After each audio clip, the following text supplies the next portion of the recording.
ଆଜିର ପ୍ରସଙ୍ଗ ହେଉଛି ଈଶ୍ୱର ଆପଣଙ୍କୁ କିପରି ଦେଖନ୍ତି। ଈଶ୍ୱର ଆପଣଙ୍କୁ କିପରି ଦେଖନ୍ତି। ସତ୍ୟ ସମାଚାର 397 ଅଧ୍ୟାୟରେ ପହଞ୍ଚିଛୁ। ଆଉ ଆଜିର ପ୍ରସଙ୍ଗ ହେଉଛି ଈଶ୍ୱର ଆପଣଙ୍କୁ କିପରି ଦେଖନ୍ତି। ବେଳେ ବେଳେ ଆମର ପ୍ରିୟ ଲୋକମାନେ, ପରିବାର ଲୋକମାନେ ଆମକୁ ଅଲଗା ପ୍ରକାର ଦେଖନ୍ତି। ସେମାନଙ୍କ ପାଖରେ ଆମର କିଛି ମର୍ଯ୍ୟାଦା ବି ନଥାଏ, କିଛି ସମ୍ମାନ ନଥାଏ। ଗାଁରେ ବେଳେ ବେଳେ ଲୋକମାନେ ଆମମାନଙ୍କୁ ଏତେ ଗୁରୁତ୍ୱ ଦିଅନ୍ତି। ପରିବାର ଲୋକମାନେ ମଧ୍ୟ ଆମମାନଙ୍କୁ ବହୁତ ଅପଦସ୍ଥ କରନ୍ତି ଆଉ ଠିକ ଭାବରେ ଆମକୁ ଦେଖନ୍ତି। କିନ୍ତୁ ପ୍ରଭୁ କି ପ୍ରକାର ଦେଖନ୍ତି ଯେ ଆପଣଙ୍କୁ ମତେ ବନେଇଛନ୍ତି, ସେ କି ପ୍ରକାର ଦେଖନ୍ତି। ମଣିଷ ତ ବାହ୍ୟ ରୂପ ଦେଖି ଈଶ୍ୱର ଅନ୍ତର, ଈଶ୍ୱର ସେ ଭଲ ଭାବରେ ଜାଣନ୍ତି ଯେ ଆପଣ କଣ ହେଇଥିବେ, ସେ ଆପଣଙ୍କୁ କାହିଁକି ବନେଇଛନ୍ତି। ଆପଣ ଦେଖିବେ ଯୌନ ଲିଖିତ ସୁସମାଚାର 1ମ ଅଧ୍ୟାୟ ତାର 42।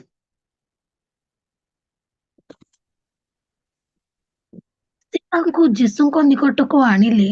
ଯୀଶୁ ତାଙ୍କୁ ଏକଦୃଷ୍ଟିରେ ଚାହିଁ କହିଲେ, ତୁମେ ଯୋହନଙ୍କ ପୁତ୍ର ସିମୋନ, ତୁମେ କେଫା। ଅନୁବାଦ କଲେ ଏହାର ଅର୍ଥ ପିତର ନାମରେ ଖ୍ୟାତ ହେବ। ପ୍ରଭୁ ଯୀଶୁ କହୁଛନ୍ତି କଣ? ଭଲ କରି ଅନେଇଲେ ପ୍ରଭୁ, ଏକ ଦୃଷ୍ଟିରେ ଚାହିଁଲେ ଆଉ ତାକୁ ଅନେଇକି କହିଲେ, ତୁମେ ଯୋହନଙ୍କ ପୁତ୍ର ସିମୋନ, ତୁମେ କଣ ଅଟ? ତୁମେ ସିମୋନ ଅଟ, ତୁମେ କେଫା ନାମରେ ମାନେ ପିତର ନାମରେ ଖ୍ୟାତ। ସିମୋନର ଅର୍ଥ କଣ? ସିମୋନର ଅର୍ଥ ହଉଛି ଦୁର୍ବଳ ବା ଘାସ, କିନ୍ତୁ ପିତରର ଅର୍ଥ କଣ ହଉଛି? ଷ୍ଟ୍ରଙ୍ଗ, ପଥର, ଟାଣୁଆ। ମାନେ ସିମୋନର ଅର୍ଥ କଣ? ପଡୁଆ ଲୋକ ଭଳିଆ, ଦୁର୍ବଳ। ପ୍ରଭୁ କଣ କହୁଛନ୍ତି? ତୁମକୁ ଆଉ ଲୋକ ସିମୋନ ନାମରେ ଜାଣିବେନି, ତୁମକୁ ପିତର ନାମରେ ଜାଣିବେ। ତାଙ୍କ ନାଁ ସିମୋନ, ସିମୋନ ପିତର। ତୁମକୁ ଆଉ ସିମୋନ ବୋଲି ଲୋକ ଡାକିବେନି, ତୁମକୁ ପିତର ବୋଲି ଡାକିବେ। ତୁମେ ଆଉ ଦୁର୍ବଳ ନଥିବ, ତୁମେ ଘାସ ଭଳିଆ ନଥିବ, ତୁମେ କେମିତି ଥିବ? ପଥର ପରି ବଳୁଆ ହେବ, ଷ୍ଟ୍ରଙ୍ଗ। ପ୍ରଭୁ ଯେତେବେଳେ ଦେଖୁଛନ୍ତି, ସେ କେମିତି ଦେଖୁଛନ୍ତି? ପ୍ରଭୁ ତାଙ୍କ ସେ ଦୁର୍ବଳ ବ୍ୟକ୍ତି ଭଳିଆ ଦେଖୁନା, ମାନେ ଭବିଷ୍ୟତରେ କଣ ହବ ସେଟା ଦେଖୁଛି। ପ୍ରଭୁ ଆମମାନଙ୍କୁ ଅନୁଗ୍ରହ କର। ମାନେ ଗୋଟେ ଘାସ ପରି ଦୁର୍ବଳ ଥିବା ଲୋକ ପ୍ରଭୁ ପଥର ପରି ବଳୁଆ କରୁଛି। ପ୍ରିୟ ଭାଇ ଭଉଣୀ ମାନେ, ବେଳେ ବେଳେ ଆମ ନିଜ ଲୋକମାନେ ମଧ୍ୟ ଆମକୁ ଏତେ ମର୍ଯ୍ୟାଦା ଦେଇନଥାନ୍ତି, ବହୁତ ହାଲକାରେ ନିଅନ୍ତି। ଏ ପିଲାଟା କଣ ହବ? ଆରେ ଆରେ ଆରେ ଏମିତି କାହିଁକି କଲା? ଡରୁଆର ଥିଲା, କେମିତି ଏମିତି ହେଲା? ସାହସୀ କେମିତି ହେଲା? ମୁଁ ଭାବୁଥିଲି ଆମେ କିଛି ହବ ନାହିଁ, କିଏ କେମିତି ଏମିତି କଲା? ଅନେକ ଥର ଶୁଣୁଛି ଯେ ଲୋକମାନେ ଆମର ମୂଲ୍ୟ ବୁଝି ନଥାନ୍ତି। ଘର ଲୋକ ବନ୍ଦ କରିଦବା ତାକୁ, କିନ୍ତୁ ଈଶ୍ୱର ଆମକୁ କେମିତି ଦେଖନ୍ତି? ପ୍ରଭୁ ଯେତେବେଳେ ଅନେକ ଦେଖିଲେ ଏ ବ୍ୟକ୍ତିଙ୍କୁ, ସିମୋନଙ୍କୁ, ସେ ଆଉ ଘାସ ପରି ଦେଖାଯାଉନାହାନ୍ତି, ଦୁର୍ବଳ ଆଉ ଦେଖାଯାଉନାହାନ୍ତି। ଦିନ ଆସିବ, ଏ କେମିତି ହେବ? ଏ ବଳୁଆ ହେବ, ଏ ସାହସୀ ହେବ, ଏ ନିର୍ଭୀକ ହବ। ଆଉ ସାହସ ଦେଖି ଲୋକ ଆଶ୍ଚର୍ଯ୍ୟ ହେବେ। ଦିନ ଭିତର ଠିଆ ହେଇ କଥା ହଉଛନ୍ତି, ଲୋକମାନେ ଆଶ୍ଚର୍ଯ୍ୟ ହଉଛନ୍ତି, ସେଇ ବ୍ୟକ୍ତି ଯେ ଯୀଶୁଙ୍କ ସାଙ୍ଗରେ ଥିଲା, କେମିତି ଏମିତି କଥା ହେଇପାରୁଛି? ମାନେ ମୁଁ କହିବା ପାଇଁ ଚାହେଁ, ଜଗତ ଯେମିତି ଦେଖେ ଈଶ୍ୱର ସେମିତି ଦେଖନ୍ତି। ଜଗତର ଦୃଷ୍ଟିକୋଣ, ଜଗତର ଦୃଷ୍ଟିଭଙ୍ଗୀ ଆଉ ଈଶ୍ୱରର ଦୃଷ୍ଟିଭଙ୍ଗୀ ଅଲଗା। ମଣିଷ ଯେପରି ଦେଖେ, ପ୍ରଭୁ ସେପରି ଦେଖନ୍ତି। ଆପଣ ଯଦି ଦେଖିବେ ଯାତ୍ରା ପୁସ୍ତକ ପ୍ରଥମ ଅଧ୍ୟାୟ, ଯାତ୍ରା ପୁସ୍ତକ 3 ଅଧ୍ୟାୟ ଦେଖନ୍ତୁ, ତାର ପ୍ରଥମ ପଦ, ଯାତ୍ରା 3 ତାର 1। ସେହି ସମୟରେ ମୂଷା ଆପଣା ଶ୍ୱଶୁର ଜିତ୍ରୋ ନାମକ ମିଦ୍ୟାନ ଯାଜକର ମେଷପୋଲ ଚରାଉଥିଲେ। ଦିନକରେ ସେ ପ୍ରାନ୍ତରର ପଶ୍ଚାତ୍ ଭାଗରେ ମେଷପୋଲ ଘେନି ହରେବ ନାମକ ପରମେଶ୍ୱରଙ୍କ ପର୍ବତରେ ଉପସ୍ଥିତ ହେଲେ। ଏଟା ଆମେ କଣ ଦେଖୁଛୁ ଯେ ମୂଷା ଆପଣ ଶ୍ୱଶୁର ଚିତ୍ର ଯେ ମିଦ୍ୟାନୀୟ ଯାଜକ ଥିଲେ ତାଙ୍କର ମେଷପୋଲ ଚରାଉଥିଲେ। କଣ କରୁଛନ୍ତି ମୂଷା, କଣ କରୁଛନ୍ତି ମେଷପୋଲ ଚରାଉଛନ୍ତି। ଆଉ ପ୍ରଭୁ ତାଙ୍କୁ ଦେଖୁଛନ୍ତି ଭଲ କରିକି, ଇଏ ତ ମେଷ ଚରେଇଲା ଲୋକ ଭଳିଆ ଦେଖାଯାଉନି। ଆଜି ପରିସ୍ଥିତିରେ ପଡିକି ମେଷ ଚରାଉଛି, କିନ୍ତୁ ଏ ଲୋକ ମେଷ ଚରେଇଲା ଲୋକ ଭଳିଆ ନୁହେଁ। 10 ପଦ ଦେଖନ୍ତୁ, ଯାତ୍ରା ପୁସ୍ତକ 3 ପର୍ବ 10 ପଦ। ଏଣୁ ଏବେ ଆସ, ଆମେ ତୁମକୁ ଫାରାଓ ନିକଟକୁ ପ୍ରେରଣ କରିବା। ତୁମେ ମିଶ୍ର ଠାରୁ ଆମର ଲୋକ ଇସ୍ରାଏଲ ସନ୍ତାନମାନଙ୍କୁ ବାହାର କରି ଆଣିବ। କଣ ଲେଖା ଅଛି? ଆସ, ଏବେ ତୁମେ କଣ କରିବ? ମିଶ୍ରରୁ ଇସ୍ରାଏଲ ସନ୍ତାନଗଣକୁ ବାହାର କରି ଆଣିବ। ତାମାନେ କଣ? ଈଶ୍ୱର ମୂଷାଙ୍କୁ ମେଷ ଚରାଇବା ଲୋକ ପୁରା ଦେଖୁନାହାନ୍ତି। ମହାନ ନେତା, ମହାନ ନେତା ଜଣେ ବ୍ୟକ୍ତି, ସେ କଣ କରିବେ? ମିଶ୍ରରୁ ଆର ସାମ୍ନା ଠିଆ ହେଇ ପ୍ରଭୁଙ୍କ ଲୋକମାନଙ୍କୁ ବାହାର କଲେ। ମାନେ ମନୁଷ୍ୟ ଯେପରି ଦେଖେ ଈଶ୍ୱର ସେପରି ଦେଖନ୍ତି। ଈଶ୍ୱର ସେପରି ଦେଖନ୍ତି। ମନୁଷ୍ୟ ଖାଲି ବାହାରେ ଦେଖ, ଓ ମଶା ମେଷ ଚରାଉଛି, ଶ୍ୱଶୁର ଘରେ ପଡିକି ରହିଛି, କିନ୍ତୁ ସେଇ ମଶାକୁ ପ୍ରଭୁ କଣ ଦେଖୁଛନ୍ତି? ମହାନ ନେତା ଭାବରେ। ମାନେ ଇସ୍ରାଏଲର ଜଣେ ମହାନ ନେତା, ତାଙ୍କ ପରି ଜଣେ ନେତା ହେବା ବହୁତ କଷ୍ଟ। ଆଜି ପରିସ୍ଥିତିରେ ପଡି ଆପଣ କଣ କରୁଛନ୍ତି ବଡ ବିଷୟ ନୁହେଁ। ତ ଆପଣ କଣ ହେଇପାରିବେ ତାହା ପ୍ରଭୁ ଜାଣନ୍ତି, ତାହା ପ୍ରଭୁ ଜାଣନ୍ତି। ଆଉ ପ୍ରଭୁ ଆପଣଙ୍କ ଦେଇ ତାହା କରିବେ। ମୁଁ ପ୍ରତ୍ୟେକକୁ କହିବା ପାଇଁ ଚାହେଁ, ମୋ ପ୍ରିୟ ଭାଇ ଭଉଣୀ ମାନେ, ଆଜି ଆପଣ କଣ କରୁଛନ୍ତି ତାହା ବଡ ବିଷୟ ନୁହେଁ। ତ ଆପଣ କଣ କରିପାରିବେ, କଣ ହେଇପାରିବେ, ତାହା ପ୍ରଭୁ ଦେଖୁଛନ୍ତି। ଆଜି ପରିସ୍ଥିତିରେ ଆପଣ ଖରାପ ଅଛନ୍ତି, ଆଜି ଆପଣ କାନ୍ଦିବ ଭଲ ନାହିଁ, ଆଜି କେହି ଅନାଉ ନାହାନ୍ତି, ପ୍ରଭୁଙ୍କ ଦୃଷ୍ଟି ଅଛି। ଦିନେ ଆପଣ ଦିନେ ପୁଣି ସକ୍ରିୟ। ପ୍ରଭୁ ଆମମାନଙ୍କୁ ଅନୁଗ୍ରହ କରନ୍ତୁ ଆଜି ବାକ୍ୟ ଶୁଣିବା ସମୟରେ ପ୍ରତ୍ୟେକ ଜ୍ଞାନ ସହିତ ଶୁଣିବା। ଯେତେବେଳେ ସେ ସିମୋନକୁ ଦେଖିଲେ କହୁଛନ୍ତି, ତୁମେ ସିମୋନ ନାମରେ ପରିଚିତ ହେବ ନାହିଁ, ତୁମେ କେମିତି ପରିଚିତ ହବ? ତୁମେ ପିତର ନାମରେ ପରିଚିତ। ମଶାଙ୍କୁ ପ୍ରଭୁ ଦେଖୁଛନ୍ତି, ମେଷ ଚୋରାଇଲା ଲୋକ ଭଳିଆ ଦେଖୁନାହାନ୍ତି, ମେଷ ପାଳକ ଭଳିଆ ଦେଖୁନାହାନ୍ତି।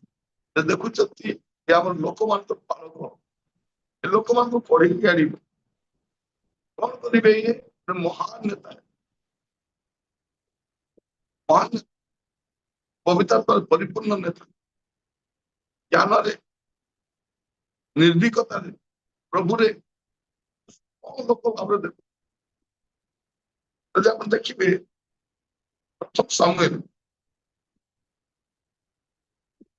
ପ୍ରଥମ ଅଧ୍ୟାୟ ତାର 3 ପଦ। ସେହି ବ୍ୟକ୍ତି ବର୍ଷକୁ ବର୍ଷ ସୈନ୍ୟାଧିପତି ସଦାପ୍ରଭୁଙ୍କ ନିକଟରେ ଆରାଧନା ଓ ବଳିଦାନ କରିବା ନିମନ୍ତେ ଆପଣା ନଗରରୁ ଶିଲୋକୁ ଯାଉଥାଏ। ସେହି ସ୍ଥାନରେ ଏଲିଙ୍କର 2 ପୁତ୍ର ହଫ୍ନି ଓ ଫିନହସ ସଦାପ୍ରଭୁଙ୍କ ଯାଜକ ଥିଲେ। ଏଠି ଆମେ କଣ ଦେଖୁଛୁ? ପ୍ରଥମ ସାମୁଏଲ ତାର 3 ପର୍ବ 1 ପଦ ଦେଖ। ସେ ସମୟରେ ବାଳକ ସାମୁଏଲ ଏଲିଙ୍କ ସମ୍ମୁଖରେ ସଦାପ୍ରଭୁଙ୍କ ପରିଚର୍ଯା କଲେ। ସେ କାଳରେ ସଦାପ୍ରଭୁଙ୍କ ବାକ୍ୟ ଦୁର୍ଲଭ ଥିଲା, ପ୍ରକାଶ୍ୟ ଦର୍ଶନ ନଥିଲା। ଏଠି ଆମେ କଣ ଦେଖୁଛୁ? ଯେ ସାମୁଏଲ ବାଳକ ଭାବରେ ଅଛନ୍ତି। କେମିତି ଅଛନ୍ତି? छोट बालक भाव से एलीक पाखे अच्छे लिखा जाଉଛି से समय बालक सामुएल कौन बालक सामुएल किंतु परवर्ती समय आप देखिए 20 पद देखते ତୋରି ସାମୁଏଲ ଯେ ସଦାପ୍ରଭୁଙ୍କ ଭବିଷ୍ୟଦ୍ବକ୍ତା ହେବାକୁ ନିଯୁକ୍ତ ହୋଇଅଛନ୍ତି, ଏହା ଦାନ ଠାରୁ ବେର୍ଷେବା ପର୍ଯ୍ୟନ୍ତ ସମସ୍ତ ଇସ୍ରାଏଲ ଜ୍ଞାତ ହେଲେ। कौन लिखा जाଉଛି କହିଲେ ସାମୁଏଲ ଯେ ସଦାପ୍ରଭୁଙ୍କ ଭବିଷ୍ୟତ ହେବାକୁ ନିଯୁକ୍ତ ହୋଇଅଛି ମାନେ ଗୋଟେ ବାଳକ ସେ କଣ ହଉଛନ୍ତି ସଦାପ୍ରଭୁଙ୍କର ଭବିଷ୍ୟତ ମାନେ ପ୍ରଭୁ ଯେତେବେଳେ ସାମୁଏଲକୁ ଦେଖୁଛନ୍ତି ମା କଣ ଭାବିଛନ୍ତି ଏ ପ୍ରଭୁଙ୍କର ସେବା କରିବ ଏଲିଙ୍କ ପାଖରେ ରହିବ ଆଉ ଯାହା ସେ କହିବେ ତାହା କରିବ ପ୍ରଭୁଙ୍କ ଗୋଟେ ଛୁଆ ମୁଁ ମାଗିଥିଲି ପ୍ରଭୁ ଦେଲେ ମୁଁ କହିଥିଲି ପ୍ରଭୁ ତୁମ ସେବା କରିବ ଏବେ ପ୍ରଭୁଙ୍କ ପ୍ରାଙ୍ଗଣରେ ରହିବ ଆଉ ପ୍ରଭୁଙ୍କ ସେବା କରିବ ଏଇଟା ମା ଭାବୁଛନ୍ତି କିନ୍ତୁ ପରମେଶ୍ୱର କଣ ଭାବୁଛନ୍ତି ଗୋଟେ ମହାନ ଅପବାଦୀ ଭାବରେ ଅନ୍ୟ ଭାଇ ଭଉଣୀ ମାନେ ପ୍ରଭାବ କରନ୍ତୁ ଆଜି ମଣିଷ ମାନେ ଆପଣଙ୍କୁ କେମିତି ଦେଖୁଛନ୍ତି ବେଳେ ବେଳେ ଆମେ ନିଜକୁ ମଧ୍ୟ ଆମେ କଣ ଦେଖୁ ମୁଁ ଜନ୍ମ ହେଇକି ଲାଭ କିଛି କାମ ମୋର ଜନ୍ମ ବେକାର ଯଦି କୁହନ୍ତି ଝିଅ ଜନ୍ମ ଚୁଲି ମୂଳକୁ ଗଲା ପାଠ ସାଠ ପଢିଥିବ ଶିକ୍ଷିତ ହେଇଯାଇଥିବ ଏବେ କାମରେ ଆସୁଛି ସେଦିନ କାମରେ ଆସୁନଥିଲା ତାର ପାଠ ଆପଣଙ୍କୁ ପ୍ରଭୁ ଯୋଉ ଜ୍ଞାନ ଦେଇଛନ୍ତି ଯୋଉ ଦକ୍ଷତା ଦେଇଛନ୍ତି ଯୋଉ ଅଭିଜ୍ଞତା ଦେଇଛନ୍ତି ଟାଇମରେ କାମରେ ଆସେ ତେଣୁ ମନୁଷ୍ୟ ଯେପରି ଦେଖେ ଈଶ୍ୱର ସେପରି ଦେଖ ସେପରି ଦେଖ ଭାଇ ଭଉଣୀ ମାନେ ପରମେଶ୍ୱରଙ୍କର ପରିକଳ୍ପନା ଆମ ପାଇଁ ଭିନ୍ନ ଅଟେ ପରମେଶ୍ୱରଙ୍କ ଦୃଷ୍ଟିଭଙ୍ଗୀ ଆମ ପାଇଁ ଭିନ୍ନ ଅଟେ ଆମେ ମନେ ରଖିବା ଦରକାର ଯେ ଆମେ ନିଜକୁ ଯେ ପ୍ରକାର ଦେଖୁ ପ୍ରଭୁ ଆମକୁ ସେ ପ୍ରକାର ଦେଖନ୍ତି ସମାଜ ଆମକୁ ଯେ ପ୍ରକାର ଦେଖେ ପ୍ରଭୁ ସେ ପ୍ରକାର ଦେଖେ ଆଜି ବାକ୍ୟ ଶୁଣିବା ସମୟରେ ଆମେ ଯତ୍ନବାନ ହେବା ଦରକାର ଅନେକ ଥର କଣ ହୁଏ ଆମେ ନିଜେ ମଧ୍ୟ ନିଜକୁ ଆମେ ମୂଲ୍ୟ ଦେଇନଥାଉ ପ୍ରଭୁ ଆମମାନଙ୍କୁ ଅନୁଗ୍ରହ କରନ୍ତୁ ପ୍ରଭୁ ଯେତେବେଳେ ଦେଖୁଛନ୍ତି ସେ କେମିତି ଦେଖୁଛନ୍ତି ପ୍ରଥମ ସାମୁଏଲ ଯଦି ଦେଖିବେ ତାର 16 ପୂର୍ବ 11 ପଦ ପ୍ରଥମ ସାମୁଏଲ 16 ପୂର୍ବ ତାର 11 ପଦ ୟୁତାରେ ସାମୁଏଲ ଦିଶିକି କହିଲେ, ତୁମର ସବୁ ସନ୍ତାନ କି ଏଠାରେ ଅଛନ୍ତି? ସେ କହିଲା, କେବଳ କନିଷ୍ଠଟି ବାକି ଅଛି। ଆଉ ଦେଖ, ସେ ମେଷପୋଲ ଚରାଉଅଛି। ତୋରି ସାମୁଏଲ ଦିଶିକି କହିଲେ, ଲୋକ ପଠାଇ ତାକୁ ଅଣାଅ। ସେ ଏଠାକୁ ନ ଆସିବା ପର୍ଯ୍ୟନ୍ତ ଆମ୍ଭେମାନେ ଭୋଜନରେ ବସିବୁ ନାହିଁ। କଣ ଲେଖାଯାଉଛି ଏଠି ଯେ ପ୍ରଭୁ ପଠେଇଛନ୍ତି ସାମୁଏଲ ତୁମେ ଯିବ ଜଣେ ଲୋକ ଘରକୁ ଯିବ କାରଣ ପ୍ରଭୁ ୟା ପୂର୍ବରୁ କଣ କରୁଛନ୍ତି ସାଉଲ ରାଜାଙ୍କୁ ଅପେକ୍ଷା କରିଛନ୍ତି ସାଉଲ ରାଜାଙ୍କୁ ତୁଚ୍ଛ କରିଛନ୍ତି ତୁମେ ଆଉ ରାଜା ହେଇ ରହିବ ନାହିଁ ତୁମେ ଆମ କଥା ମାନିବା ଲୋକ ଏବେ ସ୍ୱେଚ୍ଛାଚାରୀ ହେଇଯାଇଛି ଏଠି ଗଲାବେଳେ କଣ ଲେଖାଯାଉଛି ଏଉତାରେ ସାମୁଏଲ ଯିଶକି କହିଲେ ତୁମର ସବୁ ସନ୍ତାନ କେଠାରେ ଅଛନ୍ତି କାହିଁକି ଯେତେବେଳେ ସାମୁଏଲ ଜଣକୁ ଅଭିଷେକ କରିବାକୁ ଯାଉଛନ୍ତି ରାଜା ଭାବରେ ପ୍ରଭୁ କହୁଛନ୍ତି ଇଏ ନାହିଁ ତା ପାଖକୁ ଗଲେ ପ୍ରଭୁ କହୁଛନ୍ତି ଇଏ ନାହିଁ ତା ପାଖକୁ ଗଲେ ପ୍ରଭୁ ନାହିଁ ନା ଇଏ ବି ନାହିଁ ସାମୁଏଲ ଭାବିଲେ ଇଏ ନାହିଁ ସିଏ ନାହିଁ କିଏ ଥାଏ ଏ ଘଡିକୁ ଭାବିଥିବାରେ କହିବେ କଣ ସବୁ ସନ୍ତାନ ଏଇଠି ଅଛନ୍ତି ହଁ ଅଛି ଗୋଟେ ସାନଟା ଅଛି ସେ କିଛି କାମକୁ ନାହିଁ ସେ କଣ କରିବାକୁ ଯାଇଛି ସେ ମେଷପୋଲ ଚରାଇବାକୁ ଯାଇଛି ସାନ ପିଲାଟା ଘରେ ଥିବା କଥା ବଡ ପିଲା ମେଷ ଚରାଇବାକୁ ଯିବା କଥା ଏ ସାନ ଛୁଆଟାକୁ ମେଷ ଚରାଇବାକୁ ପଠେଇଛି ଜଙ୍ଗଲ କିଛି କାମକୁ ନାହିଁ ବାପା କଣ ଭାବୁଛନ୍ତି ଇଏ ଖାଲି ମେଷ ଚରାଇବ ପ୍ରଭୁ କଣ ପାଇଁ ପଠେଇଛନ୍ତି ଇସ୍ରାଏଲ ରାଜା ହବ ଆପଣ ଦେଖନ୍ତୁ 16 ପୂର୍ବ 1 ପଦ ପ୍ରଥମ ସାମୁଏଲ 16 ତାରିଖ ଅନନ୍ତର ସଦାପ୍ରଭୁ ସାମୁଏଲଙ୍କୁ କହିଲେ, ତୁମେ କେତେ କାଳ ସାଉଲ ପାଇଁ ଶୋକ କରିବ? ଆମ୍ଭେ ତ ତାକୁ ଇସ୍ରାଏଲ ଉପରେ ରାଜା ହୋଇଥିବା ପାଇଁ ତୁଚ୍ଛ କଲୁ। ତୁମେ ଆପଣା ଶୃଙ୍ଗ ତୈଳରେ ପୂର୍ଣ୍ଣ କରି ଚାଲ। ଆମେ ତୁମକୁ ବେତଲିଆ ଯୀଶୁ ନିକଟକୁ ପଠାଇବା, କାରଣ ତାର ପୁତ୍ରମାନଙ୍କ ମଧ୍ୟରେ ଆମେ ଆପଣ ପାଇଁ ଏକ ରାଜା ଦେଖିଅଛୁ। ପ୍ରଭୁ କଣ ପାଇଛୁ ବୋଲି ଆମେ ରାଜା ପାଇଛୁ। ବାପା କଣ କହୁଛନ୍ତି ମେଷ ଧରାଉଛି ପୁଅଟା। ତ ପ୍ରଭୁ କେମିତି ଦେଖୁଛନ୍ତି, ଈଶ୍ୱର କିପରି ଦେଖନ୍ତି ସେଇଟା ମୁଁ ଆପଣଙ୍କୁ କହୁଛି। ପ୍ରିୟ ଭାଇ ମାନେ ଈଶ୍ୱରଙ୍କ ଦୃଷ୍ଟିଭଙ୍ଗୀ ଆଉ ମଣିଷର ଦୃଷ୍ଟିଭଙ୍ଗୀ ଅଲଗା। ଈଶ୍ୱରଙ୍କ ଚକ୍ଷୁ ଆଉ ମଣିଷର ଚକ୍ଷୁ ଅଲଗା। ମନୁଷ୍ୟ ଯେପରି ଦେଖେ ଈଶ୍ୱର ସେପରି ଦେଖନ୍ତି। ଆପଣ ହୁଏତ ନିଜକୁ ମଧ୍ୟ ହୀନ ମନେ କରୁଥିବେ, ମତେ କିଛି ହବନି, ମତେ କିଛି ହବ। ବେଳେବେଳେ ବାପା ମତେ କୁହନ୍ତି ୟାଦେ କିଛି ହବ ନାହିଁ, ଇଏ କିଛି କରିପାରିବନି। ଆପଣଙ୍କ ବିଷୟରେ ବି ସେଇଆ କହୁଥିବେ, ଏ ପିଲା ଦେଇ କିଛି ହବ ନାହିଁ। ତ ଦେଖିବେ ଗୋଟେ ସମୟରେ ଆପଣଙ୍କ ଦେଇ କଣ ହେଇପାରିବ। ତ ମନୁଷ୍ୟ ଯେପରି ଦେଖେ ପ୍ରଭୁ ସେପରି ଦେଖନ୍ତି। ପ୍ରଭୁ ସେପରି ଦେଖ। ଆପଣ କହୁଥିଲେ ପ୍ରଭୁ ଯେତେବେଳେ ସିମନକୁ ଦେଖୁଛନ୍ତି, ଆଉ ସିମନ ନାହିଁ ଏବେ ଭିତର ନାମରେ ପରିଚିତ। ପୋଷାକ ଦେଖୁଛନ୍ତି ଦେଶ ଚଳଉଛି, ଚାଲ ତୁମେ କଣ ମୁଁ ଲୋକମାନଙ୍କୁ ବାହାର କରିବା। ଇସ୍ରାଏଲର ମହାନ ନେତା ପ୍ରଭୁମାନଙ୍କୁ ଅନୁଗ୍ରହ କରନ୍ତି ବାକ୍ୟ ଧ୍ୟାନ କରିବା ସମୟରେ ପ୍ରାର୍ଥନା ପୂର୍ବକ ଏଇ ବାକ୍ୟକୁ ଶୁଣି, ମନୁଷ୍ୟ ଯେପରି ଦେଖେ ପ୍ରଭୁ ସେପରି ଦେଖନ୍ତି। ପ୍ରଭୁ ଯେତେବେଳେ ସାମୁଏଲକୁ ଦେଖୁଛନ୍ତି ବାଳକ ଭଳିଆ ଦେଖୁଛନ୍ତି, ଜଣେ ମହାନ ଭାବବାଦୀ ଭାବରେ ଦେଖୁଛନ୍ତି।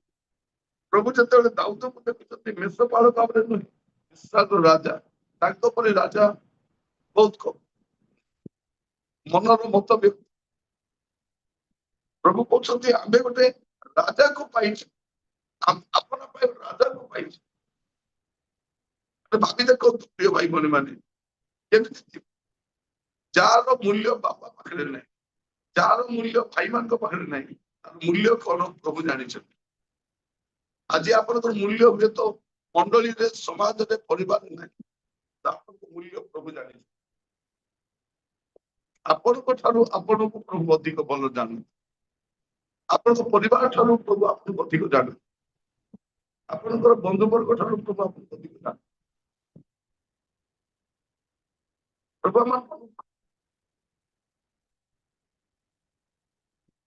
ଗୋଟେ ସମୟ ଥିଲା ମାନେ କଣ କରୁଛୁ, ଆଜି ଆମେ କଣ କରୁଛୁ, ମାନେ ଆମେ କଣ କରୁଛୁ ତାହା ବଡ ବିଷୟ ନାହିଁ, କଣ ହେଇପାରିବ। ଆମେ ବର୍ତ୍ତମାନ କଣ କରୁଛୁ ତାହା ବଡ ବିଷୟ ନାହିଁ, ଆମେ କଣ ହେଇପାରିବ। ଏଇଟା ପ୍ରଭୁ ଦେଖ, ଏଇଟା ପ୍ରଭୁ ଦେଖ। ଆମେ ପ୍ରଭୁଙ୍କ ପାଇଁ ସବୁ କରିବା ପାଇଁ ପ୍ରସ୍ତୁତ। ମଝିରେ ଗୋଟେ ମିଟିଂ ଆମେ କରିଥିଲୁ, ମୁଁ ମାର୍କେଟରେ ଯାଇକି ଆଳୁ ପିଆଜ କିଣିକି ସେ ବସ୍ତା ଗୁଡା ବହି ବହି ଆଣୁଛି। ଜଣେ ମତେ ଦେଖିଲା, ଆଜ୍ଞା ପ୍ରେଜ୍ ଦ ଲର୍ଡ, ବାହାରେ ଯାଉଛନ୍ତି, କହିଲି ମିଟିଂ ଗୋଟେ କରୁଛି। ଆପଣ ମିଟିଂ କରୁଛନ୍ତି, ମିଟିଂ ଗୋଟେ କରୁଛୁ, ଏଗୁଡାକ ବହିକି କାହିଁକି ନଉଛନ୍ତି, ନାଇଁ ମିଟିଂରେ ରୋଷେଇ ହେବ। ଆଜ୍ଞା ଆପଣଙ୍କୁ ଲୋକ ଡାକି ମିଟିଂ କରୁଛନ୍ତି, ଏବେ ଆପଣ ମିଟିଂ କରୁଛନ୍ତି ଗୋଟେ ଆଳୁ ପିଆଜ ବହି ବହି ଯାଉଛନ୍ତି। ଜୟପୁରରେ ଗୋଟେ ପାର୍ଟି କରିଥିଲୁ ଯେତେବେଳେ କେହି ନାହାନ୍ତି, ମୁଁ ଆଉ ଜଣେ ଭାଇ, ଆମେ ମାର୍କେଟର ସବୁ ସାମାନ କିଣି ବହିକି ନଉଛୁ, ଯାଇକି ନଉଛୁ ଗୋଟେ ଜାଗାରେ ରଖୁଛୁ, ଯାଇକି ନଉଛୁ। ଲୋକ ମତେ ଦେଖିଲେ ଇଏ ଲୋକ ତ ଭୋକ୍ତା କରି ଡାକୁଛନ୍ତି, ଆଜି ଇଏ ସାମାନ ବହିକି ଯାଉଛି। ମୁଁ କହିବା ପାଇଁ ଚାहे ପ୍ରଭୁଙ୍କ ପାଇଁ ଆପଣ ଯେକୌଣସି କାର୍ଯ୍ୟ କରିବା ପାଇଁ ପ୍ରସ୍ତୁତ। ଆପଣ ଷ୍ଟେଜରେ ବି ଥିବେ, ତଳେ ବି ଥିବେ, ମିଟିଂ ଯଦି ହଉଛି ଚେନ୍ ସଜାଡନ୍ତୁ, ତାପରେ କହିଲେ ଗୀତ ଗା। ମିଟିଂ ଗୋଟେ ହଉଛି ରନ୍ଧାଶାଳରେ ତାପରେ ମତେ ଯୋଉଟା ସୁଯୋଗ ମିଳିବ ସେଇଟା। କୌଣସି କାର୍ଯ୍ୟ ଛୋଟ କାର୍ଯ୍ୟ ବଡ କାର୍ଯ୍ୟ ନୁହେଁ, ଆପଣ କରିଚାଲ। ମୁଁ କହୁଥିଲି ଆପଣ ଥରେ ଗୋଟେ ମିଟିଂରେ ମୁଁ ଖଲି ପତ୍ର ଉଠାଉଥିଲି, ଜଣେ ମତେ ଦେଖି କହୁଛି ଆଜ୍ଞା ଆପଣ ଖଲି ଉଠାଉଛନ୍ତି, ଆଜ୍ଞା ଆପଣ ଇଜ୍ଜତ ପଳେଇବ ଆଜ୍ଞା। ତାକୁ କହିଲି ବାବୁରେ ମୋର ଇଜ୍ଜତ ଏତେ ଶସ୍ତା ନାହିଁ ଯେ ଖଲି ଉଠେଇଲେ ପଳେଇବ, ମୋର ଇଜ୍ଜତ ଏତେ ଶସ୍ତା ଇଜ୍ଜତ ନାହିଁ। ମୁଁ କହିବା ପାଇଁ ଚାହେଁ ଆମେ ଛୋଟ କାମ ବଡ କାମ ନାହିଁ, ପ୍ରଭୁଙ୍କ ପାଇଁ ଯାହା ବି କରିଛୁ ପ୍ରଭୁ ତାର ମୂଲ୍ୟ ଜାଣିଛନ୍ତି। ତେଣୁ ଆପଣ ମାନଙ୍କୁ ମୁଁ କହିବା ପାଇଁ ଚାହେଁ ପ୍ରଭୁ ସମସ୍ତ ବିଷୟରେ ଜଣେ। ଆମେ ମିଟିଂକୁ ଯାଉ ପ୍ରଚାର କରିବା ପାଇଁ, ଲୋକ ଖାଲି ଷ୍ଟେଜରେ ଦେଖନ୍ତି, ଆମେ କେମିତି ଯାଇଛୁ ସେମାନେ ଜାଣନ୍ତି। ବସ ରେ ଠେଲା ଖାଇକି, ଟ୍ରେନ ର ପଛରେ ବସିକି, ସାମାନ ମୁଣ୍ଡେଇକି, ଏଇଟା ଲୋକ ବୁଝନ୍ତି। ମନୁଷ୍ୟ ଯେପରି ଦେଖେ ପ୍ରଭୁ ସେପରି ଦେଖନ୍ତି। ମୁଁ ପ୍ରତ୍ୟେକଙ୍କୁ କହିବା ପାଇଁ ଚାହେଁ, ଆପଣ ଜମାରୁ ବ୍ୟସ୍ତ ହୁଅନ୍ତୁ ନାହିଁ। ଏବେ ପର୍ଯ୍ୟନ୍ତ ଭଲ ବାକି ଅଛି, ଭଲ ଦ୍ରାକ୍ଷାରସ ବାକି ଅଛି, ଲୋକ ଦେଖିବାର ବାକି ଅଛି। ସମୟ ଆସିବ ସମାଜ ଜାଣିବା। କାରଣ ଆମର ପରମେଶ୍ୱର ଏମିତିକା ପରମେଶ୍ୱର, ସେ ଯାହା ସହିତ ଥାଆନ୍ତି ତାକୁ ଭିନ୍ନ କରିଦିଅନ୍ତି, ତାକୁ ଅନନ୍ୟ କରିଦିଅନ୍ତି, ୟୁନିକ୍ କରିଦିଅନ୍ତି। ଦେଖନ୍ତୁ ଏ ଶ୍ରୀମନ କିଏ? ମାନେ ମାଛୁଆ। ଆଜି ପୃଥିବୀରେ ସମସ୍ତେ ପିତରଙ୍କୁ ଜାଣିଛନ୍ତି, ସମସ୍ତେ। ମାନେ ମୁଁ ସବୁବେଳେ କୁହେ, ପ୍ରଭୁ ମାଛୁଆ ମାନଙ୍କୁ ବ୍ୟବହାର କରିପାରନ୍ତି କିନ୍ତୁ ମିଛୁଆ ମାନଙ୍କୁ ବ୍ୟବହାର କରନ୍ତି। ଗୋଟେ ହଉଛି ମାଛୁଆ, ଆଉ ଗୋଟେ ଅଛି ମିଛୁଆ। ପକ୍କା ମିଛୁଆ, ଯାହା କହିବ ମିଛ କହିବ। ମଝିରେ ଜଣେ ଲୋକ ଜଣକୁ ଫୋନ କରି କହୁଛି, ଆଜ୍ଞା ମୁଁ ଆପଣଙ୍କ ଘର ସାମ୍ନାରେ ଅଛି। ପରେ ବୁଝିଲା ଘର ସାମ୍ନାରେ ନାହିଁ, ସେ ଖାଲି କହୁଛି। ମାନେ ମୋର କହିବାର କଣ, ଛୋଟ ମିଛ ମିଛ, ବଡ ମିଛ ମିଛ। କାରଣ ମିଛ କହୁ କହୁ ଆମର ସବୁ କଥା ମିଛ ହେଇଯାଏ। ଆମେ କାଉଣ୍ଟ କରିନଥାଉ ମିଛ ବୋଲି, ସେଇ ମିଛ ଯେ ମତେ ନରକକୁ ନବ। ମିଛ ମିଛ ପ୍ରଭୁ ମାନଙ୍କୁ ଅନୁଗ୍ରହ କରନ୍ତୁ, ମିଛୁଆ ମାନଙ୍କୁ ନୁହେଁ ମାଛୁଆ ମାନଙ୍କୁ ବି ବ୍ୟବହାର କରିପାର। ମଶା ସମାପ୍ତ ହେଇଗଲା ବୋଲି ଭାବିକି ଯେ ମେଷ ଚଲାଉଛନ୍ତି, ଆଉ ବୋଧେ ମତେ ପ୍ରଭୁ ବ୍ୟବହାର କରିବେ ନାହିଁ। ପ୍ରଭୁ ତାଙ୍କ ନିରୂପିତ ସମୟରେ ମଶାଙ୍କୁ ଡାକିଲେ, ଆଉ ଗୋଟେ ମହାନ ନେତା କଲେ। ସାମୁଏଲ କ୍ଷୁଦ୍ର ବାଳକ, କିନ୍ତୁ ପ୍ରଭୁ ଭବିଷ୍ୟତ ଭାବରେ ତାକୁ ନିଯୁକ୍ତି। ଦାଉଦଙ୍କୁ ଦେଖିବେ, ସେ ଗୋଟେ ମେଷ ବାଳକ ନୁହେଁ, ଇସ୍ରାଏଲର ମହାନ ରାଜା। ଜେରେମିୟା ତାର 1 ପର୍ବ 6 ପଦ ଦେଖିବେ। ଜେରେମିୟା ତାର 1ମ ଅଧ୍ୟାୟ ତାର 6 ପଦ। ଏଥିରେ ମୁଁ କହିଲି, ହାୟ ହାୟ ହେ ପ୍ରଭୁ, ତା ପ୍ରଭୁ, ଦେଖ ମୁଁ କଥା କହି ଜାଣେ ନାହିଁ, କାରଣ ମୁଁ ତ ବାଳକ। ସେ କଣ, ମୁଁ ତ କଥା କହି ଜାଣି ନାହିଁ, ମୁଁ ତ ବାଳକ, ମତେ ତ କଥା କହିବି ବୁଝୁନାହିଁ ପ୍ରଭୁ, ମୁଁ ତ ଗୋଟେ କ୍ଷୁଦ୍ର ବାଳକ। ଗୋଟେ କିଏ କହୁଛନ୍ତି? ଜେରେମିୟା କହୁଛନ୍ତି ମୁଁ ଗୋଟେ ବାଳକ। ଆପଣ 10 ପଦ ଦେଖନ୍ତୁ। ଦେଖ, ଉତ୍ପାଟନ, ଭଗ୍ନ ଓ ବିନାଶ ଓ ନିପାତ କରିବା ନିମନ୍ତେ, ପତନ ଓ ରୋପଣ କରିବା ନିମନ୍ତେ ଆମ୍ଭେ ନାନା ଦେଶ ଓ ରାଜ୍ୟ ଉପରେ ଆଜି ତୁମକୁ ନିଯୁକ୍ତ କଲୁ। କଣ କଲୁ? ସେ କହୁଛନ୍ତି ପ୍ରଭୁ ମୁଁ ଗୋଟେ ବାଳକ। ପ୍ରଭୁ କହୁଛନ୍ତି ଆମେ ତୁମକୁ ନିଯୁକ୍ତ କଲୁ। କଣ କରିବା ପାଇଁ? ଉତ୍ପାଟନ କରିବା ପାଇଁ, ଭଗ୍ନ କରିବା ପାଇଁ, ବିନାଶ କରିବା ପାଇଁ, ନିପାତ କରିବା ପାଇଁ, ପତନ କରିବା ପାଇଁ, ରୋପଣ କରିବା ପାଇଁ। ଆମେ ନାନା ଦେଶ ରାଜ୍ୟ ଉପରେ ଆଜି ତୁମକୁ ନିଯୁକ୍ତ। ପ୍ରଭୁ କହୁଛନ୍ତି ନିଯୁକ୍ତ କଲୁ। ଆପଏଣ୍ଟମେଣ୍ଟ ଲେଟର କିଏ ଦେଇଛନ୍ତି? ପ୍ରଭୁ ଦେଇଛନ୍ତି। ଆମେ ତୁମକୁ କଣ କଲୁ? ନିଯୁକ୍ତ କଲୁ। ମୁଁ ଆପଣମାନଙ୍କୁ କହିବା ପାଇଁ ଚାହେଁ, ଜେରେମିୟା ନିଜକୁ ଯେମିତି ଦେଖୁଛନ୍ତି, ପ୍ରଭୁ ସେମିତି ଦେଖୁନାହାନ୍ତି। ଈଶ୍ୱର ଆପଣଙ୍କୁ କିପରି ଦେଖୁଛନ୍ତି ଏଇଟା ମୁଁ କହିବା। ଆପଣ ହୁଏତ ନିଜର ମୂଲ୍ୟ ଜାଣିନାହାନ୍ତି, ଆପଣ କଣ କରିପାରିବେ ଆପଣ ଜାଣିନାହାନ୍ତି, ତ ଆପଣ କଣ କରିପାରିବେ ପ୍ରଭୁ ଜାଣିଛନ୍ତି। ଆପଣ କଣ ହେଇପାରିବେ ପ୍ରଭୁ ଜାଣିଛନ୍ତି। ତେଣୁ ଅପେକ୍ଷା କରନ୍ତୁ, ପ୍ରଭୁ ଆପଣଙ୍କୁ ବ୍ୟବହାର କରିବେ। ଯଦି ପ୍ରଭୁ ଆପଣଙ୍କୁ ରଖିଛନ୍ତି, ଜ୍ଞାନ ଦେଇଛନ୍ତି, ଦାନ ଦେଇଛନ୍ତି, ବ୍ୟବହାର କରିବେ ହେଇଗଲେ। ମୋର ପ୍ରିୟ ଭାଇ ଭଉଣୀ ମାନେ, ପ୍ରଭୁ ଆମମାନଙ୍କୁ, ମୁଁ ଆଗରୁ ଏତେ କଥା କହିପାରୁନି, ବହୁତ କମ କଥା ହଉଛି, ଟିକେ ଲାଜୁଆ ବି ଥିଲି। ଘରୁ ମୁଁ ବାହାରିବାର ନାହିଁ, ମାନେ ମତେ ମୋ ସାହି ଲୋକ ଦେଖିବାଟା ବହୁତ କଷ୍ଟ। ସେମିତି ଥିଲି। ଆଜି ଘରେ ଆଗ ରହୁନି, ବଡ ଲାଜୁଆ ଥିଲି। ଆଜି ଲାଜୁଆ ସରବ କିଛି ନାହିଁ। ସମ୍ମାନ ଦିଅନ୍ତୁ କି ଅପମାନ ଦିଅନ୍ତୁ, ଦୁଇଟା ସମାନ ଆଜ୍ଞା। କାରଣ ମୁଁ ଜାଣିଛି ମୋର ସମାନ ସମାରୋହ ଏବେ ଯାଏ ହେଇନାହିଁ। ସେଦିନ ପ୍ରଭୁ ସେ କରିବେ ସମାନ, ସେଇଟା କଥା କହି ଜାଣିନଥିଲି। 2-3 ବର୍ଷ ଧରି କଥା କହିବା ଲୋକ, ଡିବେଟରେ ଭାଗ ନେଲି, ଭାଷଣ ଗୁଡାକ ଦେଲି, କଥା କହିବା ଆରମ୍ଭ କଲି, ତାପରେ ସେଠୁ ବାହାରି ଆସିଲି। ପ୍ରଭୁ ଆମକୁ ତାଲିମ ଦିଅନ୍ତୁ, ପ୍ରଭୁ ଆମକୁ ଶିଖାନ୍ତୁ। ପ୍ରିୟ ଭାଇ ଭଉଣୀ ମାନେ, ପ୍ରଭୁ ଆମକୁ ସୁଯୋଗ। ମୁଁ ବିଭିନ୍ନ ଲୋକମାନଙ୍କ ସହିତ ରହିଲି, କାରଣ ପ୍ରଭୁ ମତେ ଶିଖାଇଲେ ସେ ଭାଷା। ଗୋଟେ ବିଷୟ ଶିଖାଇବା ପାଇଁ ବିଭିନ୍ନ ସ୍ଥାନକୁ ନିଅନ୍ତି, ବିଭିନ୍ନ ଲୋକଙ୍କୁ ମିଶାନ୍ତି। କାହିଁକି? ସେ ଆମକୁ ଶିଖାଇବା ପାଇଁ ଚାହାନ୍ତି।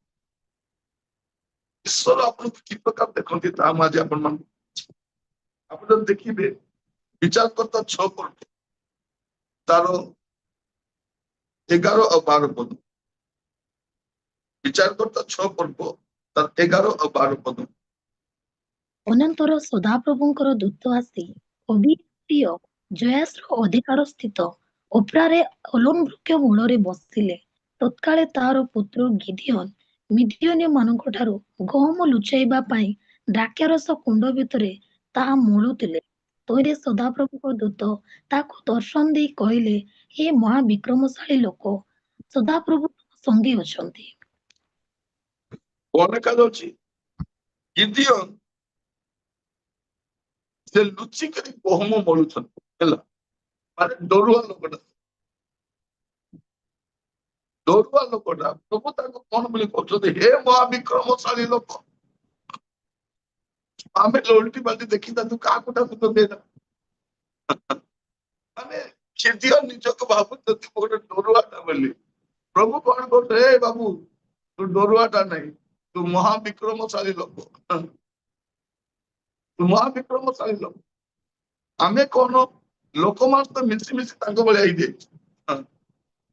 ଆମକୁ ଲୋକମାନେ ଡିମୋରାଲାଇଜ କରିଛନ୍ତି, କହିଛନ୍ତି ତୋ ଦେଇ କିଛି ହବ ନାହିଁ, ଆପଣ କିଛି କରିପାରିବେ ନାହିଁ, ଆପଣ ଫିନିଶ ଆଜ୍ଞା, ଖତମ, ଆଉ ଆଗକୁ ଦେଖାଯାଉ ନାହିଁ ଆଜ୍ଞା, ରାସ୍ତା ଆଉ ନାହିଁ, ସବୁ ସରିଲା ଆଜ୍ଞା, ଆଉ ଆଗକୁ ଆଉ କିଛି ଉପାୟ ନାହିଁ ଆଜ୍ଞା। ଏଇଟା ତ ଗୋଟେ ଉପାୟ ଅଛି, ଏଇଟା ଏକ ଉପାୟ ଅଛି। ଯୋଉଠି ରାସ୍ତା ସରିବ ସେଇଠୁ ପ୍ରଭୁ ରାସ୍ତା ଆରମ୍ଭ। ମିଶ୍ରରୁ ବାହାରି ଲୋକମାନେ ସମୁଦ୍ର କୂଳରେ ଠିଆ ହେଇଛନ୍ତି, ପ୍ରଭୁ ତାଙ୍କୁ ରାସ୍ତା ନାହିଁ, ରାସ୍ତା କାଟିଦେଲେ ସେ। ଆଜି ଆପଣ ମଧ୍ୟ ଆଗକୁ କିଛି ଉପାୟ ପାଉନାହାନ୍ତି, ସବୁ ଉପାୟ କରିବେ, ପ୍ରଭୁ ସବୁ ରାସ୍ତା କରିବେ। ଟିକେ ସମୟ ପାଇଁ ଆପଣଙ୍କ ଜୀବନରେ କଷ୍ଟ ଦୁଃଖ ଅଛି, ଆଗକୁ ଦେଖିବେ ପ୍ରଭୁ ତ ଦ୍ୱାର ଖୋଲିବା ପର୍ଯ୍ୟନ୍ତ। ସେଇଦିନ ବର୍ଷା ପ୍ରାନ୍ତରରେ ଯାଇକି ଦେଶ ଚଳଉଛନ୍ତି, ମାନେ ସବୁଠାରୁ ଡିଫିକଲ୍ଟ କାମ କଣ ଜାଣିଛନ୍ତି? ଦେଶ ଚଳେଇବେ। ଦୀର୍ଘ ବର୍ଷ ମେଷ ଚଳେଇଛନ୍ତି, ଏ ଅନୁଭୂତିକୁ ପ୍ରଭୁ ବ୍ୟବହାର। ଇସ୍ରାଏଲ ଲୋକମାନେ ବି କମ ନଥିଲେ, ମେଷ ଭଳିଆ ଥିଲେ। ଆପଣ ମେଣ୍ଢା ବୁଦ୍ଧି ଜାଣିଛନ୍ତି? ଗୋଟେ ମେଣ୍ଢା ଯୁଆଡେ ଯିବ ବାକି ମେଣ୍ଢା ସିଆଡେ ହେଲା, ଏଇଟା ତ ମେଣ୍ଢା ମାନଙ୍କର ବୁଦ୍ଧି। ଏଇଟା ମଶା ଆସୁନାହାନ୍ତି, ସାଙ୍ଗେ ସାଙ୍ଗେ ସୁନା କାଢିକି ତାକୁ ବନେଇ ଦଉଛି। ଜଣେ କହିବାର ବାକି ସବୁ, ଜଣେ ଯାହା କଲା ସମସ୍ତେ ସେୟା। ଆଜି ଆମକୁ ମାଂସ ଦରକାର, ହଁ ମାଂସ ଦରକାର, ମାଂସ ଦରକାର। ଯେ ମେଣ୍ଢା ତ ଦେଇଛି, ସେ ପୃଥିବୀରେ କୋଉ କାମ ବି କରିପାରୁ। ପ୍ରଭୁ ତାଙ୍କୁ ମେଷ ଚଳାଇବେ। ତାଉ ତ ଜଙ୍ଗଲରେ ସେ କଣ କରୁଛନ୍ତି? ମେଷ ଚଳାଉଛନ୍ତି। ସିଂହ ଆସିଛି, ଭାଲୁ ଆସିଛି, ଦିଟାକୁ ମାରିଛନ୍ତି ସେ। ଏବେ ପ୍ରଭୁ ଆଣିକି ଠିଆ କରିଛନ୍ତି ଗୋଲିଆଥ ସାମ୍ନାରେ। ସେ କହୁଛନ୍ତି ଇଏ କଣ? ମୁଁ ତ ପ୍ରଭୁ ତ ମତେ ସାହାଯ୍ୟ କରୁଛନ୍ତି ସିଂହକୁ ମାରିବା ପାଇଁ, ଭାଲୁକୁ ମାରିବା ପାଇଁ, ଇଏ କଣ? ଇଏ ତ ଗୋଟେ ଭଳିଆ କାମ। ଆପଣଙ୍କର ଅତୀତର ଅନୁଭୂତିକୁ ପ୍ରଭୁ ବ୍ୟବହାର କରିବେ। ଅନୁଭୂତି ବେକାର ଯାଏନି, ଅନୁଭୂତିଟା ବହୁତ ବଡ ବିଷୟ। ପ୍ରିୟ ଭାଇ ଭଉଣୀ ମାନେ, ମୋର ଜୀବନରେ ଯେତେବେଳେ ମୁଁ କଷ୍ଟ ସମୟ ଦେଇଯାଏ, ମୋର ଅନୁଭୂତିକୁ ମନେ ପକାଏ। ସେମିତିକା ସମୟ ମୁଁ ଦିନେ ଯାଉଥିଲି ଟ୍ରେନରେ, ସେକେଣ୍ଡ କ୍ଲାସ ଏସିରେ ଯାଉଛି, ବସିଲି, ବସିଲା ପରେ ପ୍ରଭୁ ମତେ ମନେ ପକେଇଲେ, ତୋର ମନେ ଅଛି ଦିନେ ଟ୍ରେନର ଲେଟ୍ରିନ ଭିତରେ ତୁ ବସିକି ଯାଇଥିଲୁ? ଦିନେ କଣ ହେଲା, ମୁଁ ଆସୁଛି ଗୋଟେ ଜାଗାରୁ, ଟିକଟ କରିଦେଇଛି, କିନ୍ତୁ ଏତେ ଭିଡ ସେଇଠି, ସ୍ଲିପରରେ ଏତେ ଭିଡ ଯେ କହିଲେ ନ ସରେ, ମୁଁ ଭିତରେ ଯାଇପାରୁନି।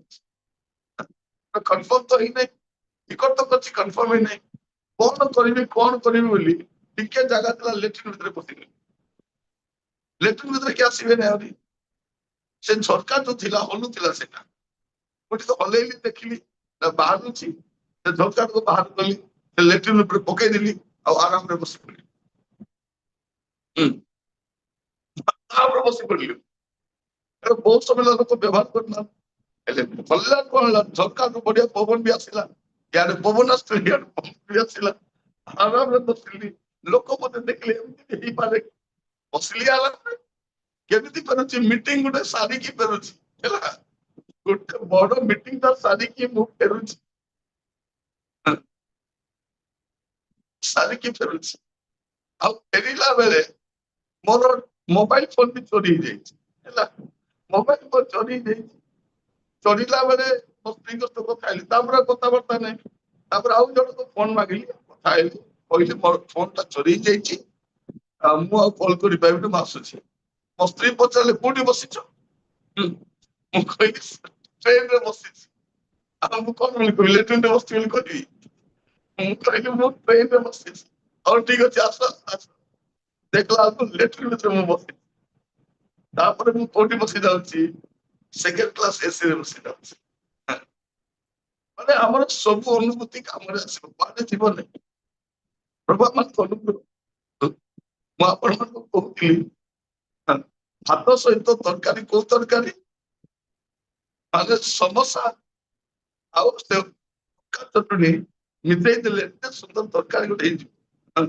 ଯେ ଖାଇକି ସେ ଜାଣିବ ଦିନେ ଆପଣ ଟ୍ରାଏ କରି ଦେଖନ୍ତୁ ଆପଣ କଣ କରିବେ ସମୋସା କିଣି ଆଣିବେ ଆଉ ଦୋକାନରୁ ସେ ଚଟଣି ଟିକେ ମାଗିବେ ଗ୍ରୀନ ଚଟଣି ଟିକେ ମାଗିବେ ପଦିନା ଚଟଣି ଏ ଦିଟାକୁ ମିଶେଇକି ଦଳି ଦେବେ ଆଉ ଆପଣ ପଖାଳ ସହିତ ଖାଇବେ ଦେଖିବେ ତାଠୁ ବେଷ୍ଟ ତରକାରୀ କୋଉଠି ମିଳିବନି ଅନୁଭୂତି ଅଛି ନା ଏଇଭଳି ମାନେ ପ୍ରଭୁ ମାନେ ଅନୁଗ୍ରହ କରନ୍ତୁ ଏଇଠି ଡରୁଆ ଲୋକ କଣ କରୁଛି ଯାଇକରି ଇଏ ଲୁଚିକିରି ପହମ ମଳୁଛନ୍ତି ପ୍ରଭୁ କହିଲେ ବାବୁ ବାବୁ ମହାବିକ୍ରମଶାଳୀ ଲୋକ ସେ ଇଆଡେ ସିଆଡେ ଅନେଇଥିବ କାହାକୁ ଡାକୁଛନ୍ତି ଦେଖିଲା ବେଳକୁ ବାବୁ ତତେ ଏକା ମୁଁ କୁଆଡେ ମହାବିକ୍ରମଶାଳୀ ଲୋକ ହଁ ତୁମେ ମହାବିକ୍ରମଶାଳୀ ଲୋକ ମୁଁ ଆପଣଙ୍କୁ କହିବା ପାଇଁ ଚାହେଁ ଆଜି ଆପଣ ଗୋଟିଏ ସାମାନ୍ୟ ସ୍ଥାନରେ ବସିଛନ୍ତି ସାମାନ୍ୟ ଘରେ ରହୁଛନ୍ତି ସାମାନ୍ୟ ପରିବେଶରେ ରହୁଛନ୍ତି ଲୋକମାନେ ଆପଣଙ୍କୁ ମୂଲ୍ୟ ଦଉନାହାନ୍ତି କାରଣ ଆପଣଙ୍କ ପାଖରେ ପଇସା ନାହିଁ ପଇସା ଦେଇଥାନ୍ତେ ଆପଣଙ୍କୁ ବହୁତ ଭାବିଥାନ୍ତେ ଏ ଲୋକ ବହୁତ ବଡ ଲୋକ ଆପଣ ବଡ ଲୋକ ପଇସା ନାହିଁ ସମସ୍ତଙ୍କୁ କହିବା ପାଇଁ ଚାହେଁ ଆଜି ଆପଣଙ୍କର ହାଲକା ସମୟ ଆସିବ ଜାଣିବେ କାରଣ ଆପଣ ପ୍ରଭୁଙ୍କ ହାତରେ ଅଛନ୍ତି ଯଦି ଆପଣ ପ୍ରଭୁଙ୍କ ହାତରେ ଅଛନ୍ତି ମନେ ରଖିଥାନ୍ତୁ ସମୟ ଆସିବ ପ୍ରଭୁ ଆପଣଙ୍କୁ ବ୍ୟବହାର କରିବେ ବଟ୍ ଅର୍ଡିନାରୀ ଆପଣ ରହିବେ ନାହିଁ ପ୍ରଭୁ ଆପଣଙ୍କୁ ଏକ୍ସଟ୍ରା ଅର୍ଡିନାରୀ କରିବେ ଆପଣ ଯୋଉଠି ଠିଆ ହେବେ ପ୍ରଭୁ ଆପଣଙ୍କୁ ସେଇଠି ବ୍ୟବହାର କରିବେ ଆପଣ ତ ଖରାପ ସମୟ ଦେଖି ଲୋକମାନେ ଭାବୁଛନ୍ତି ଭଲ ହେଇପାରିବନି ଭଲ ହେଇପାରିବ ମାନେ ପ୍ରଭୁ ୱର୍ଷ୍ଟ କୁ ବେଷ୍ଟ କରି ଜାଣିଛନ୍ତି ମାନେ ୱର୍ଷ୍ଟ ସିଚୁଏସନ ରୁ ସେ ବେଷ୍ଟ ସିଚୁଏସନ କୁ ଆଣିବେ ମାନେ ଅନେକ ଲୋକ ଆମକୁ ଛାଡି ଦିଅନ୍ତି ନାଇଁ ସେ ତ ଖତମ ହେଇଗଲା ତା ପଛରେ ଯାଇ କଣ ଲାଭ ସେ ଆଉ ଆଗକୁ ସର୍ଭାଇଭ କରିପାରିବେ ନାହିଁ ତାଙ୍କ ଚାକିରି ଗଲା ତାଙ୍କ ସ୍ୱାସ୍ଥ୍ୟ ଗଲା ତାଙ୍କ ଜୀବନ ମାଟି ହେଇଗଲା ମାଟିକୁ ଯେ ବନେଇଛନ୍ତି ସେ ପ୍ରଭୁ ଆମେ ତ ମାଟିରୁ ତିଆରି ହେଇଛୁ ନା ମାଟିକୁ ମଣିଷ କରିବା ଲୋକ କିଏ ପ୍ରଭୁ ସେଇ ପ୍ରଭୁ ଯଦି ସାଙ୍ଗରେ ଥିବେ ସେ ସିଂହାସନରେ ବସେଇବେ ମାନେ ମୃତ୍ୟୁ ଶଯ୍ୟାରୁ ଉଠେଇବା ପ୍ରଭୁ ଆମର ଅଟନ୍ତି ସମୟକୁ ନିୟନ୍ତ୍ରଣ କରିବା ଲୋକ କିଏ ଆମର ପ୍ରଭୁ ଅଟନ୍ତି ସମୟ ବଦଳିବାକୁ ସମୟ ଲାଗିବ ନାହିଁ ସମୟ ବଦଳିବା ପାଇଁ ସମୟ ଲାଗିବ ନାହିଁ ଆପଣ ଭାବୁଥିବେ ଏଇଟା ମୋର ଶେଷ ମୁହୂର୍ତ୍ତ ବୋଲି ସେ ଶେଷ ମୁହୂର୍ତ୍ତକୁ ପ୍ରଭୁ ପୁଣି ଆରମ୍ଭ କରିପାରେ କାରଣ ସେ ଆରମ୍ଭରୁ ଶେଷରୁ ଆରମ୍ଭ ଜାଣିଛନ୍ତି ତେଣୁ ଆପଣ କଣ ହେଇପାରିବେ ପ୍ରଭୁ ଭଲରେ ଜାଣିଛନ୍ତି ଆପଣ ମାନେ ବ୍ୟସ୍ତ ହୁଅନ୍ତୁନି ପ୍ରଭୁଙ୍କ ହାତରେ ରୁହନ୍ତୁ ଯଦି ପ୍ରଭୁଙ୍କ ହାତରେ ଆପଣ ରହିବେ ପ୍ରଭୁ ଆପଣଙ୍କୁ ବ୍ୟବହାର କରିବେ ଶ୍ରୀମନ ମାଛ ଧରିବା ଲୋକ ଥିଲେ ଅପାଠୁଆ ଲୋକ ଥିଲେ ପ୍ରଭୁ ତାଙ୍କୁ ଏପରି ଭାବରେ ବ୍ୟବହାର କଲେ ଯେ ପରବର୍ତ୍ତୀ ସମୟରେ ଇତିହାସ ପଟ ଥିଲା ଯେ ସିମନ ବୋଲିବା ଜଣେ ଲୋକ ଅଛନ୍ତି ପ୍ରଭୁ ଆପଣ ମାନଙ୍କୁ ପ୍ରତ୍ୟେକ ଆଶୀର୍ବାଦ କରନ୍ତୁ ତା ସହିତ ଅନୁଗ୍ରହକାରୀ ପିତା ପରମେଶ୍ୱର ଆମେ ଆପଣଙ୍କ କତିକି ଆସୁଛୁ ପ୍ରଭୁ। ଆଜି ଅନେକ ଆମେ ନିରାଶ ହେଇ ବସିଛୁ, ଭାଙ୍ଗି ପଡିଛୁ, କିନ୍ତୁ ପ୍ରଭୁ ଆପଣ ପୁଣି ଆରମ୍ଭ କରିପାରୁନି। ନୂଆ ଅଧ୍ୟାୟ ଆରମ୍ଭ କର ପ୍ରଭୁ, ପ୍ରତ୍ୟେକଙ୍କ ଜୀବନରେ ଆଶୀର୍ବାଦ କର, ଦୟା କର ପ୍ରଭୁ। ଆଜି ଠାରୁ ନୂଆ ସମୟ ଆରମ୍ଭ କର ପ୍ରତ୍ୟେକଙ୍କ ଜୀବନରେ ପ୍ରଭୁ, ନୂଆ କର ବୋଲି ପ୍ରାର୍ଥନା କରୁଛି। ଅନେକ ନିରାଶ ହେଇ ଭାଙ୍ଗି ପଡିଛନ୍ତି ପ୍ରଭୁ, ସେମାନଙ୍କ ଜୀବନରେ ଗୋଟେ ମହତ୍ କାର୍ଯ୍ୟ କର, ଦୟା କର ବାପା, ଦୟା କର। ପ୍ରତ୍ୟେକଙ୍କୁ ଆପଣଙ୍କ ବଳବନ୍ତ ସ୍ଥାନ ରଖିଲି, ଆପଣଙ୍କ ଦୟା ଗୁଣରେ ହାତର ମହିମା ଗୌରବ ଯୁଗେ ଯୁଗେ ଆପଣଙ୍କର ପ୍ରଭୁ। ଏ ପିତା ପରମେଶ୍ୱର ଅନେକ ପ୍ରଭୁ ଜୀବନରେ ବିପରୀତ ପରିସ୍ଥିତି ଦେଖି ଭାଙ୍ଗି ପଡିଛନ୍ତି, ବିପରୀତ ପରିସ୍ଥିତି ନିରାଶ ହେଇଯାଇଛନ୍ତି ପ୍ରଭୁ। ଆପଣ ସେଇ ଅଟନ୍ତି ଯେ ମଶାଙ୍କୁ ଆହ୍ୱାନ କରିଥିଲେ, ଆପଣ ସେଇ ଅଟନ୍ତି ଯେ ପ୍ରଭୁ ଦାଉଦଙ୍କୁ ବ୍ୟବହାର କରିଥିଲେ, ଆପଣ ଜେରେମିୟାକୁ ବ୍ୟବହାର କରିଥିଲେ ପ୍ରଭୁ। ଆପଣ ଦୟାକରି ସାହାଯ୍ୟ କରନ୍ତୁ, ଅନୁଗ୍ରହ କରନ୍ତୁ। ସାମୁଏଲକୁ ଆପଣ କ୍ଷୁଦ୍ର ବାଳକ ନୁହେଁ ପ୍ରଭୁ, ଜଣେ ମହାନ ଭାବବାଦୀ ଭାବରେ ଦେଖିବା ପ୍ରଭୁ ଆପଣ। ମୁଁ ପ୍ରାର୍ଥନା କରୁଛି ମୋର ଭାଇ ଭଉଣୀ ମାନେ ନିଜକୁ ଯୋଉ ପ୍ରକାର ହୀନ ମନୋଭାବରେ ଦେଖୁଛନ୍ତି, ଆପଣ ସେପରି ଦେଖନ୍ତି ନାହିଁ ପ୍ରଭୁ। ଗୋଟେ ମହତ୍ କାର୍ଯ୍ୟ ଏମାନଙ୍କ ଦ୍ୱାରା କରନ୍ତୁ ବୋଲି ମୁଁ ପ୍ରାର୍ଥନା ପ୍ରଭୁ। ଏମାନଙ୍କ ଜୀବନରେ ମହତ୍ ମହତ୍ ବିଷୟ ହଉ, ଯୋଉମାନେ ଆମକୁ ଆଜି ବାକ୍ୟ ଶୁଣୁଛନ୍ତି ପ୍ରଭୁ, ଜଡିତ ହୋଇଛନ୍ତି, ମୁଁ ସମସ୍ତଙ୍କ ପାଇଁ ପ୍ରାର୍ଥନା କରେ ପ୍ରଭୁ। ନିରାଶରେ ପ୍ରଭୁ ଚାରିଆଡେ ଅନ୍ଧକାର ଦେଖାଯାଉଛି, ଦ୍ୱାରଟି ଖୋଲନ୍ତୁ ବାପା, ଅନୁଗ୍ରହ କରନ୍ତୁ। ଯୋଉ ଦ୍ୱାର ବନ୍ଦ ହେଇଯାଇଛି ପ୍ରଭୁ, ସେ ଦ୍ୱାର ଆପଣ ଖୋଲନ୍ତୁ। ଆଜି ସେମାନେ ଋଣରେ ଅଛନ୍ତି, ଆଜି ପ୍ରଭୁ ଅଭାବରେ ଅଛନ୍ତି, ଆଜି କଷ୍ଟରେ ଅଛନ୍ତି ପ୍ରଭୁ, ଅନୁଗ୍ରହ କର ପ୍ରଭୁ। ଆପଣଙ୍କ ନିରୂପିତ ସମୟ ପର୍ଯ୍ୟନ୍ତ ଧୈର୍ଯ୍ୟ ଧରି ରହିବା ପାଇଁ ଆପଣ ଶିଖାଇବା ପରମେଶ୍ୱର, ଆପଣ ଯତ୍ନ ନେବା ପରମେଶ୍ୱର। ପ୍ରତ୍ୟେକଙ୍କୁ ଆପଣଙ୍କ ବଳବନ୍ତ ରଖି ପ୍ରାର୍ଥନା ଆମର ପ୍ରାଣର ପ୍ରିୟ ଯୀଶୁଙ୍କ ନାମରେ ମାଗିଲେ ରାଜା, ଦୟାରେ ଗ୍ରହଣ କରନ୍ତୁ, ଆମେନ୍। ଯେତେବେଳେ ପିତା ଈଶ୍ୱରଙ୍କର ପ୍ରେମ, ପ୍ରଭୁ ଯୀଶୁ ଖ୍ରୀଷ୍ଟଙ୍କର ଅନୁଗ୍ରହ, ପବିତ୍ର ଆତ୍ମା ପରମେଶ୍ୱରଙ୍କର ଶାନ୍ତି ଶକ୍ତି ସହଭାଗିତା ଚେତନା ପରାମର୍ଶ ଯୀଶୁ ଖ୍ରୀଷ୍ଟଙ୍କୁ ମେଘମାଳାରେ ସାକ୍ଷାତ କରିବା ପର୍ଯ୍ୟନ୍ତ ଆମ ପ୍ରତ୍ୟେକଙ୍କର ସହବର୍ତ୍ତୀ